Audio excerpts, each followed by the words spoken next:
Hello అండి అందరికీ మనందరికీ తెలుసు ప్రస్తుతం మన రెండు తెలుగు రాష్ట్రాల్లో రైతులు తీవ్ర స్థాయిలో యూరియా కోసం ఇబ్బందులు పడుతున్నారనమాట. యూరియా అనేది షార్టేజ్ వచ్చింది.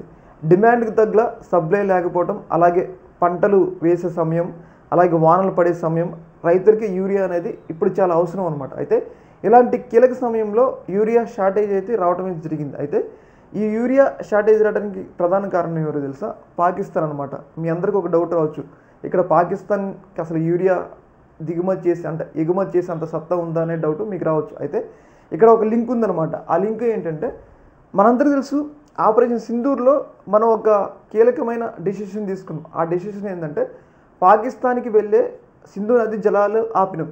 ఇలా సింధు నది జలాలు ఆపడం వల్ల ఏం జరిగిందంటే, పాకిస్తాన్ ఎడారయ్యే పరిస్థితులు ఉన్నాయన్నమాట అక్కడ. అయితే అలాంటి సందర్భంలో ఆ నదీ జలాలని మళ్ళీ వదలాలంటే మన మీద ఒత్తిడి తీసుకురావాలి. అలా ఒత్తిడి ఎవరి నుంచి తీసుకొస్తున్నారంటే చైనా నుంచి. చైనా పాకిస్తాన్ ఇద్దరు ఫ్రెండ్స్, మనందరికీ తెలుసు. అయితే చైనా ద్వారా ఏంటంటే మనకి ప్రతి సంవత్సరం దిగుమతి అయ్యే ఫెర్టిలైజర్స్, అందులో కీలకమైన ఫెర్టిలైజర్ ఏంటంటే ఎరువు, అదే యూరియా. ఆ యూరియాని మన దేశానికి దిగుమతి కాకుండా చైనా కొన్ని రోజుల నుంచి ఆపిందనమాట. మనం కొన్ని రోజులు వార్తల్లో విన్నాం, చైనా మనకి ఎరువులు దిగుమతి చేయట్లేదని చెప్పేసి. అంటే పాకిస్తాన్ మాటలని చైనా మనకి ఫెర్టిలైజర్స్ దిగుమతి చేయడం ఆపేసింది.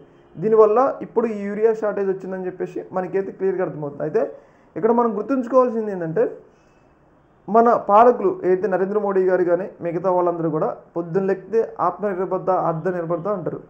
యాక్చువల్లీ చైనా మనకి ఎరువులు దిగుమతి చేయకపోతే మన వ్యవసాయం పడుకునే పరిస్థితి ఉందన్నమాట. ఇలాంటి సందర్భంలో మరి 11 సంవత్సరాల నుంచి అధికారంలో ఉన్న వాళ్ళు మరి ఏం ఆత్మనిర్భరత సాధించారో, అంటే మన ఎరువుల్ని మనం కూడా సాధించుకోలేనప్పుడు మనం ఏ ఆత్మనిర్భరత సాధించడం అనేది ఇక్కడ కీలకమైన ప్రశ్న అనమాట.